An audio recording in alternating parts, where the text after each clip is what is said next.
It gives me great pleasure to present to you the Right Honourable Joe Clark. The Right Honourable Joe Clark was elected 8 times to the House of Commons and served in Parliament for 25 years, retiring in June 2004. He was Prime Minister of Canada in 1979 to 1980, Secretary of State for External Affairs from 1984 to 1991, and Minister of Constitutional Affairs from 1991 to 1993.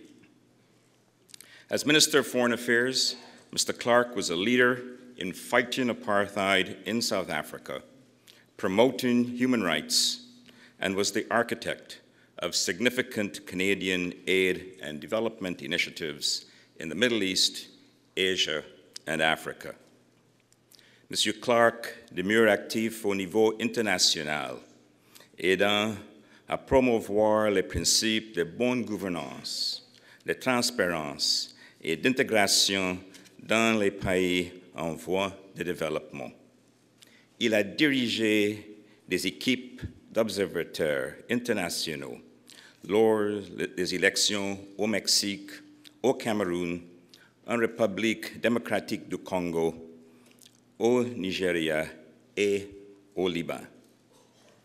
Monsieur Clark est vice-président de l'organisation sans but lucratif Global Leadership Foundation, un petit groupe d'anciens dirigeants de gouvernement et de diplomates qui conseillent les gouvernements du pays en voie de développement qui font face à des crises majeures.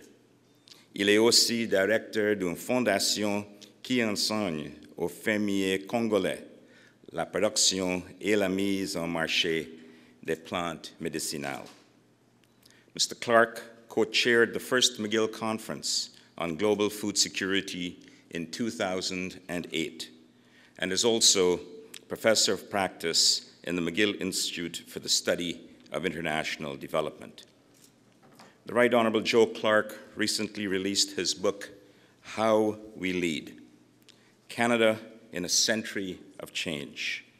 It is a compelling examination of the nation Canada has been, has become, and could yet be.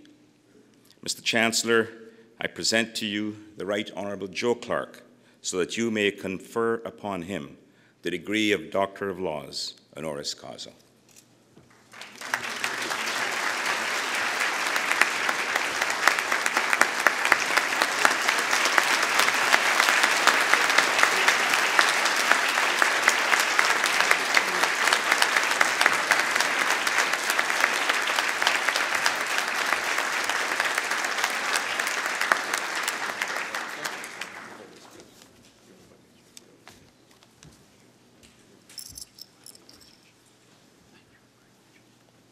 I now invite the Right Honourable Joe Clark to address Convocation.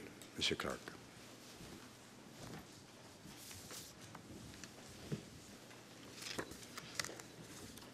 Chancellor Meehan, a lifetime friend, Principal Fortier, Dean Madramutu, graduates, ladies and gentlemen, c'est un grand honneur pour moi d'être parmi vous aujourd'hui to receive this honorary doctorate from McGill University, an academic and international institution which I esteem.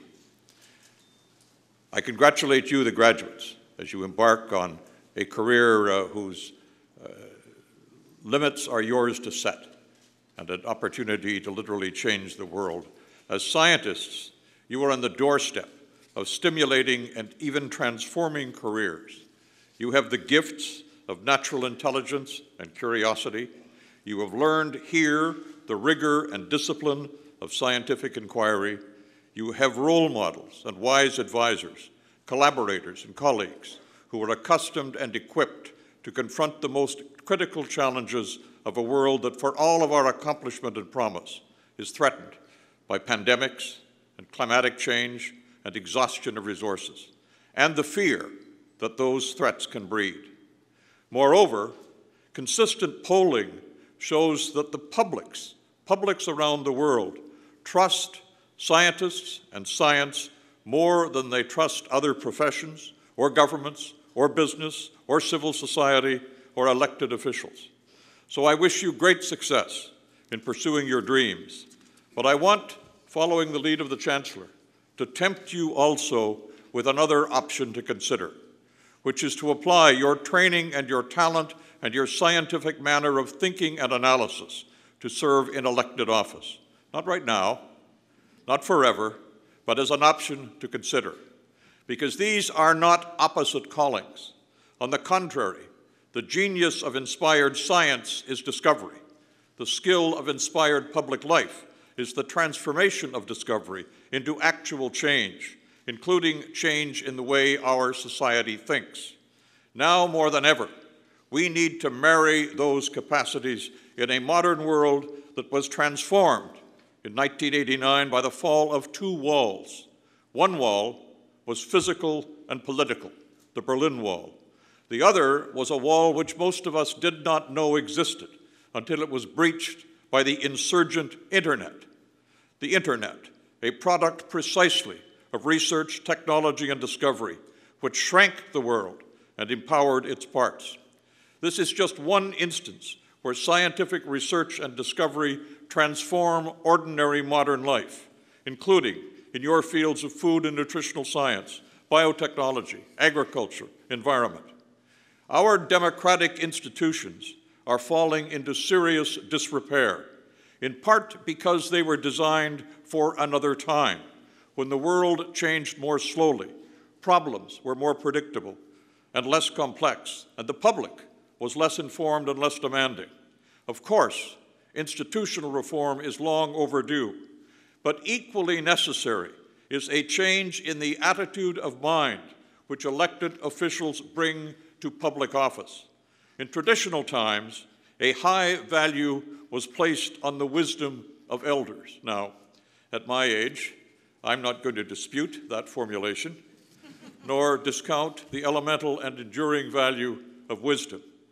But their wisdom aside, the actual experience of elders is often with yesterday. And some of the most vexing challenges of contemporary public policy are to respond to a future whose features change regularly and rapidly and are complex. Traditionally, again, a critical skill of legislators was to master an existing system of government. Yet in an age of change, the urgent qualification is less to know how the status quo works and more to ask why and how it might be improved. In other words, to ask the scientists questions. I should warn that there are some exceptions to the trust in scientists. It is higher in developed countries than in some critical developing societies which are suspicious of science-driven innovations, like vaccines. And even in Western countries, trust is falling on specific issues like climate change and genetically modified organisms, when conventional popular belief disputes the conclusions of science. Those exceptions in trust can have direct impacts on both funding and finding new discoveries. If the scientific view of evidence is to prevail, more scientists must be active in the actual arenas of public life. And those arenas, too, can yield a fulfilling life. That is for tomorrow. Today, I am honored to be in the company of this graduating class, many of whom will shape the future of our world. I wish you success and satisfaction, and thank you sincerely for this great honor.